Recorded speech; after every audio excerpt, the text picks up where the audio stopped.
Y destacaba, Fernando, la personalidad de Chávez, ¿no?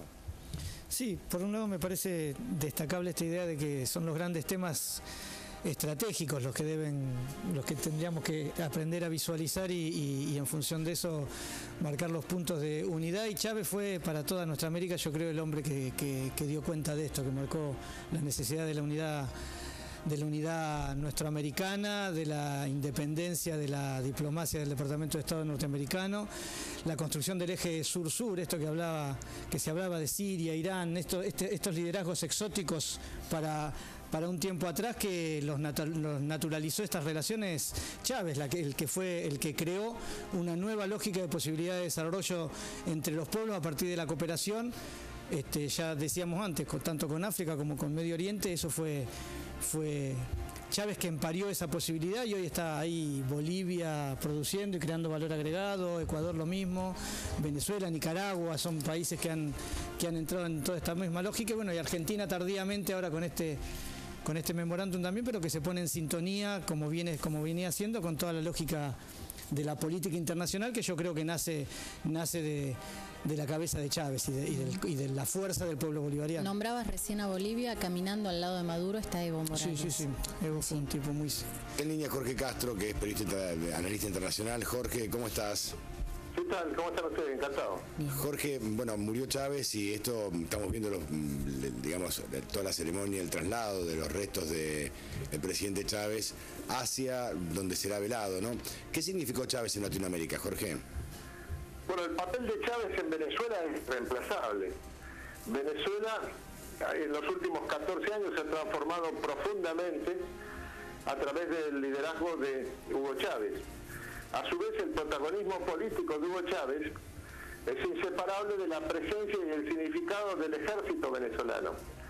Él, ante todo, es el teniente coronel Hugo Chávez, que encabezó la insurrección de la juventud militar venezolana en febrero de 1992, en contra de la República de Punto Fijo, en ese momento representada por el entonces presidente Carlos Andrés Pérez. Sí. Venezuela, además, bajo el gobierno de Hugo Chávez, sobre todo en los últimos 10 años, orientó una parte significativa de los recursos provenientes de la renta petrolera, que se pueden estimar en los últimos 10 años han ascendido a más de 800.000 millones de dólares, dedicó aproximadamente el 30% de esa enorme masa de recursos al gasto social, realizado a través de misiones de tipo social, en donde el protagonismo en materia de gestión estuvo a cargo fundamentalmente, y está a cargo fundamentalmente, de la colaboración de los cuadros médicos enviados por Cuba. En este sentido es que el respaldo a Chávez en los medios populares de menores ingresos, más excluidos de la sociedad venezolana, tiene su razón de ser en la mejora efectiva de las condiciones de vida del pueblo venezolano en los sectores de menores recursos, que se experimentó durante los años de gobierno de Chávez, especialmente los últimos 10. Capaz decimos que, aparte, es una figura, como decía recién Pino Solanas, irreemplazable por su protagonismo a nivel mundial, ¿no?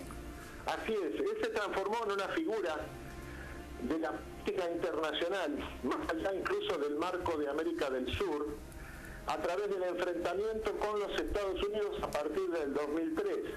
Estados Unidos entonces era el líder hegemónico del sistema mundial, por un lado, y bajo la conducción del presidente George W. Bush había lanzado 2 guerras de intervención en Medio Oriente, la guerra de Irak y la de Afganistán, que contaron con el rechazo de la opinión pública internacional. En ese momento, Chávez se transformó en uno de los principales adversarios del gobierno norteamericano del presidente Bush, y de esa manera ciertamente se convirtió en una figura de alcance global. Lo que queda de relieve precisamente en el momento actual por el extraordinario impacto de su desaparición en los medios de comunicación del mundo entero. Ahora, Jorge, el tema es quién lo reemplaza. Él bendijo, si querés, a Nicolás Maduro. Si el hombre que va a reemplazar, y nos enfrentaríamos a un chavismo sin Chávez. Bueno, en este sentido lo que conviene tener presente, creo, es el hecho de que político venezolano, tras la desaparición de Chávez, continúa exclusivamente dentro de los marcos del propio chavismo, sí. Con una oposición que cumple un papel exclusivamente lateral y pasivo y ajena en el fondo al desarrollo de los acontecimientos, en donde la principal figura es el único gobernador que ha sido elegido en las últimas elecciones estaduales, que es Enrique Capriles en el estado de Miranda, el único entre 20 gobernadores que fueron elegidos por el chavismo, pero lo que conviene agregar que de esos 20 que fueron elegidos por el chavismo para gobernar estados en Venezuela, 11 de ellos son oficiales del ejército venezolano. Claro. Esto lo que indica que lo que queda aquí en Venezuela, tras la desaparición de Chávez, es por un lado el chavismo, de manera prácticamente abarcadora de la totalidad del sistema político, y por el otro, este es un movimiento extremadamente heterogéneo, en donde el único elemento de unidad que existía entre sus diversas facciones era el liderazgo y carismático de Chávez. Desaparecido él, lo que queda en pie es el conflicto político dentro del chavismo, y la única fuerza política en condiciones de establecer, ante la situación de vacío de poder que se ha abierto con la desaparición de Chávez, un mínimo de consistencia en términos de ejercicio del poder político, es el ejército de Venezuela.